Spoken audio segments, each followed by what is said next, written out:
Hey guys, so I am back. I braved all of that rain that you saw earlier on my stories, and I had to dry myself out, and now I'm here. So I am super excited to share with you the broadcast this week. So this is your essential Astrocast for the week of May 13th. Today's Monday. And we are going to talk a little bit about what we're moving into this week and what we moved out of last week. So first things first, we are having a little bit of a, shall I say, anxiety hangover from last week. Mercury and Uranus meeting up in the sky was super intense for me and for a lot of other people. And just so many people I know are talking about how they are experiencing anxiety right now, just like overwhelming, crippling anxiety last week. And if you are prone to anxiety, as I am, it was probably pretty overwhelming for you. Hey, Jessica, tell me if you can hear me okay.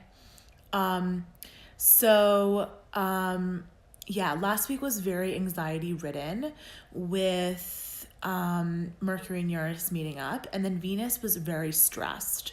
So she was having some tough aspects to what I'm calling the Capricorn cluster. And okay, thanks, Jess. And all of that. So it was a pretty intense week all around. We've got a lot of Earth in the sky, and today we actually have a grand trine in Earth, which, if you're familiar with astrology, that just basically means that there's a triangle in the middle of the horoscope, and all 3 points are in Earth signs, and they're all talking to each other really nicely. So it's basically like, going to lunch with your two best friends. It just all flows really easily. Whenever there's a grand trine in Earth, and if you have this in your chart, you know that there is a sense of groundedness, a sense of peace, a sense of ease, a sense of steadiness, which is all really healing after last week feeling so anxious and unsteady and ungrounded and a little bit wild and crazy and not knowing what to expect. So that is what's going on. And the sun is still in Taurus. And the sun is obviously, it's part of that grand trine. So it's trining this Capricorn cluster.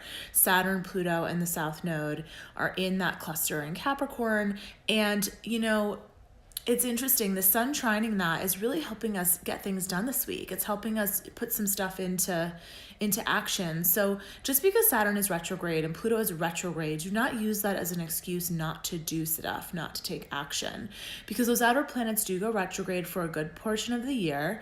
And Saturn retrograde is just a time of refinement. It's not a time of not taking action. It's a time of taking really deliberate, focused action that possibly is a review of some of the things that you were doing earlier this year.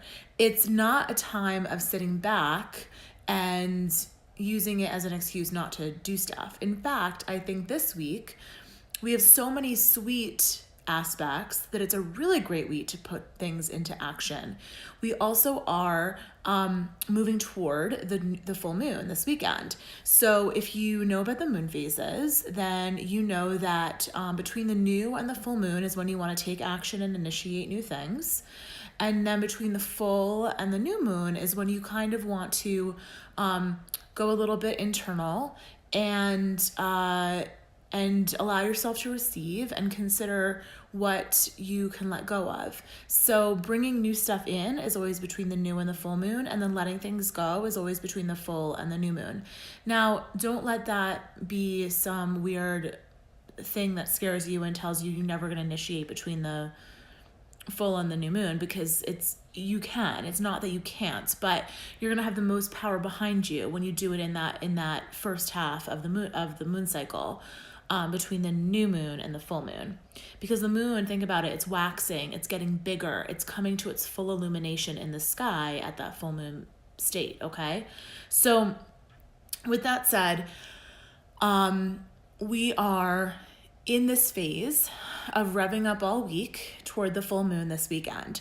So again, use all of the sweet aspects going on this week to really take some action and get some stuff moving in the direction that you want it to be moving in, okay? So today we've got that Earth trine, which we're feeling much more grounded. I know I'm feeling much more grounded. You guys feel free to let me know how you're feeling. And on Wednesday, we're going to have a big day. So on Wednesday, Venus is going to go into Taurus at 5:46 a.m. Eastern time. So I'm on the East Coast, so I always use Eastern time. So early in the morning, before most of us wake up, Venus is going to head into Taurus. And now this is a really good thing. And this is a really good thing because Venus is in her home sign of Taurus. Venus rules 2 signs. She rules Libra and she rules Taurus. In Libra, she's the romantic. And when she's in Taurus, she likes to count her pennies, and she likes to enjoy luxurious, sensual things. And she enjoys, feeling secure and feeling grounded and feeling steady. She enjoys being home. She enjoys being with people that really get her and make her feel comfortable and secure with who she is. So we're going to all seek a sense of security. We're all going to seek a sense of what's familiar when Venus is in Taurus. And that's not a bad thing. That is actually a good time for us to come back to the little luxuries in life that make us feel good. So Wednesday, she's going to move into Taurus, and then Mars is actually going to move into Cancer. So that is not the best place for Mars, but I don't think it's a bad thing because I don't think any astrology is bad. I don't have an old school philosophy on astrology in that way.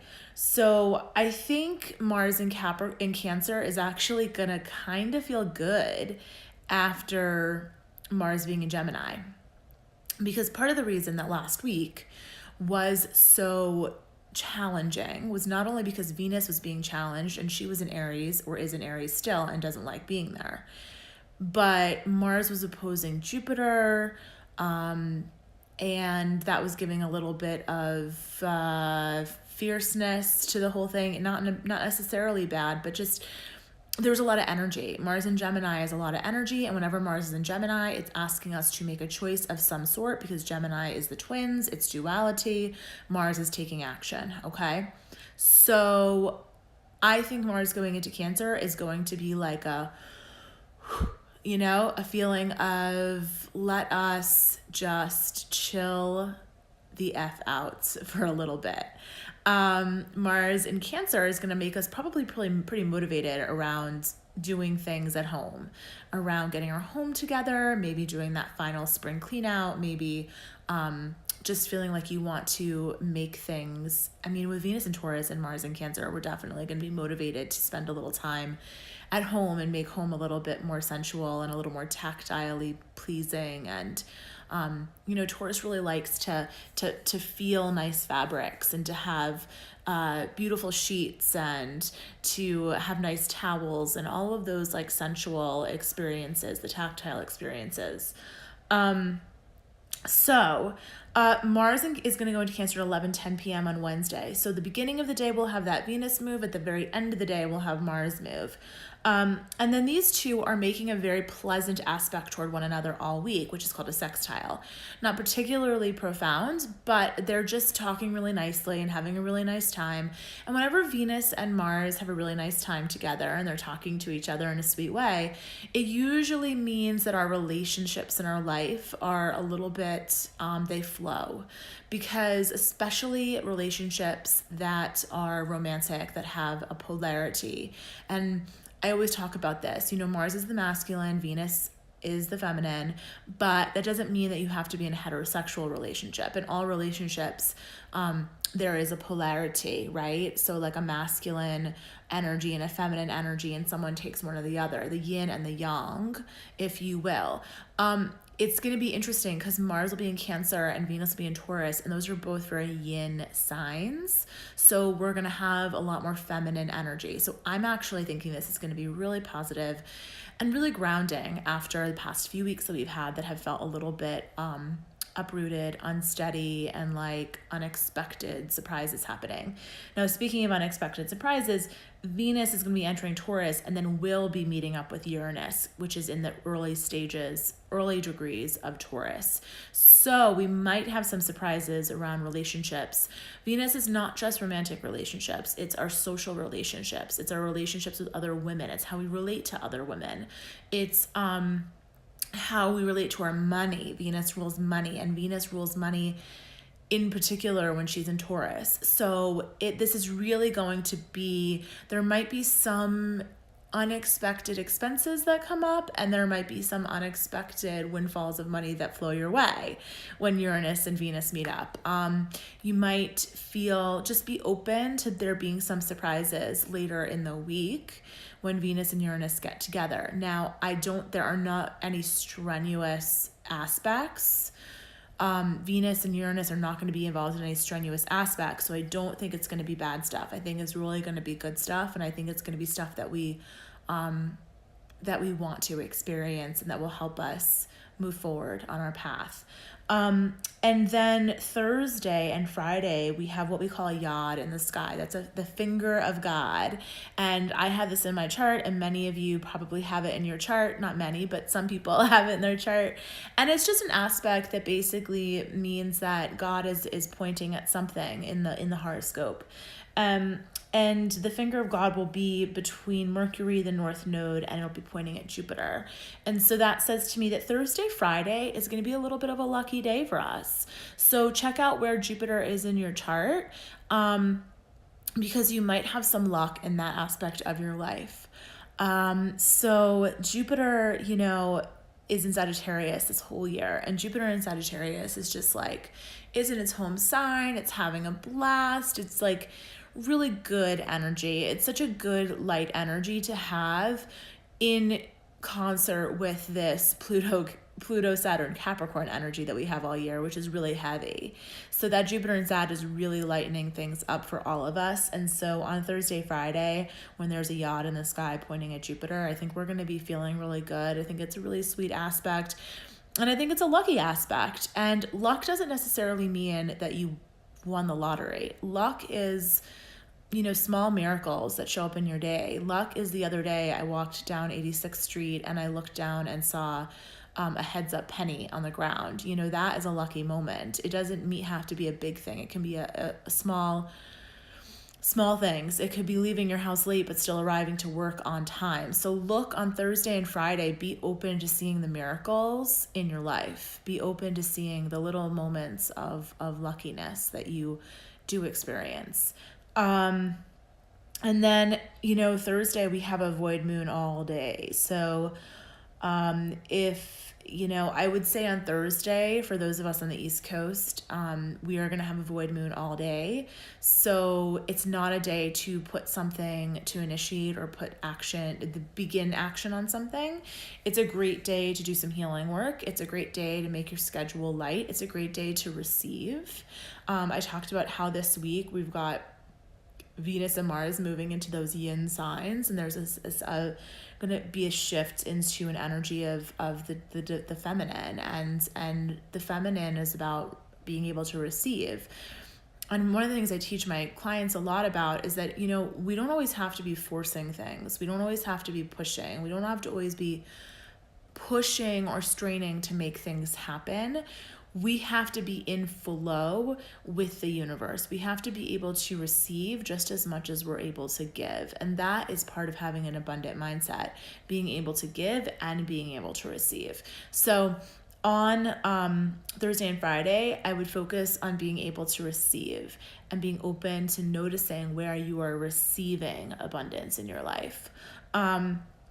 Thursday, not so much about initiation on Thursday because of that void moon, but sit back and see what comes to you.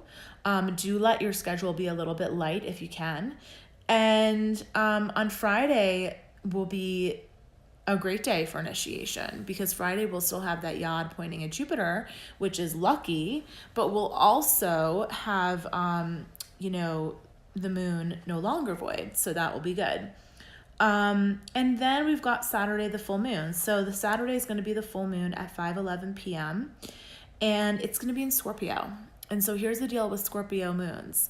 Scorpio is about what is underlying the surface, what secrets are there, what emotions are unseen that we haven't allowed ourselves to feel. Don't be surprised if when the full moon, so imagine the moon becomes full, it's fully illuminating the sky. It is illuminating the secrets or the unseen or unfelt feelings that are lying beneath the surface. So if secrets come up, if feelings come up, things are surprising you that you didn't know were there, that is the full moon in Scorpio doing its work. You know, it happens once a year. It's something we have to experience, and it'll be interesting to see how that pans out for us. You know, right after the full moon, it's going to go void of course for about 4 hours. So it'll go right from the full moon, void of course, and then go into Sag 4 hours later. So that'll be a really interesting full moon. You know, if you have a busy day on Saturday, definitely let the evening be light and tune into how you're feeling around that Scorpio full moon, because a Scorpio full moon is intense. Scorpio in general is a very intense sign, and it brings up a lot of the feelings that are living below the surface, that are maybe even on the subconscious level that we're not allowing ourselves to see or feel. So Saturday is, you know, a day that you might maybe like I would say front load your day. So allow Saturday, you know, during the day, be a little bit busier, maybe be a little bit more social on the earlier part of the day, like brunch, but then come, you know, early evening, try to wind it down, because 5/11 is going to be that full moon, and then it's going to go void, of course, as I said. This other thing I wanted to mention about the new moon in Scorpio, and I'll probably talk about this again on stories as the week goes on, but I want you to think on where were you 6 months ago, because the full moon corresponds to the new moon that happened 6 months prior. So 6 months ago, we had a new moon in Scorpio, and that new moon was on November 7th, 2018. So think on what was unraveling in your life at that time. What was being uncovered? What were you seeing for the first time? What were you experiencing? Were there any secrets that were coming up? Were there any secrets that you were keeping? Were there opportunities for reflection on an emotional level? Was there a story playing out in your life? So last fall, we were in a Scorpio story. We had a lot of Scorpio from September really through the end of the year. Like, we had a lot of Scorpio happening. We had a few retrogrades in Scorpio. It was just like a full-on Scorpio fall. So there was a lot going on for a lot of us then. And then this is an opportunity to reflect on that, see how much you've grown from that time, and see what's been uncovered since then. So I think this will be an interesting full moon for all of us, because I think that last full moon was pretty intense. So that's all I got for you this week. If you've got any questions about astrology, about getting your chart read, about, you know, anything else you want to be hearing about, I did take some interesting information last week about what you guys want to be learning about. So I'm going to put together some more, not just weekly forecasts, but like some educational stuff around astrology, the houses, the signs, the nodes, Chiron, those things that you guys wanted to talk about. So I'm going to put some stuff together for you guys in the coming weeks. And there's been a lot of interest in making this a podcast, so I'm going to try to work on that. And if you are interested in having your chart read, I think I have one spot left this month. So just direct message me here on Instagram, and I will get you all set up. All right. Have a wonderful, wonderful week. And any questions, you know where to find me.